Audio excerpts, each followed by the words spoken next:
શું આપણે અંદરથી એટલા નિર્મલ એટલા પવિત્ર છીએ કે ભગવાન પોતાનું રસ આપણા અંદર બી પધરાવે?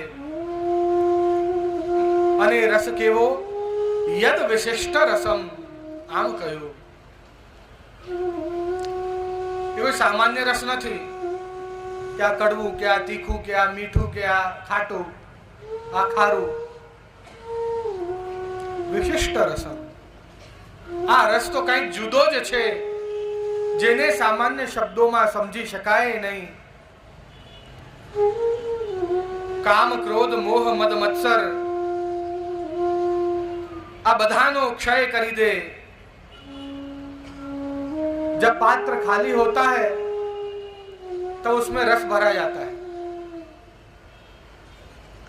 પણ પાત્ર જો પહેલાથી જ કોઈના અંદર કામ હોય, કોઈની અંદર ક્રોધ, કોઈની અંદર મોહ, કોઈની અંદર મદ,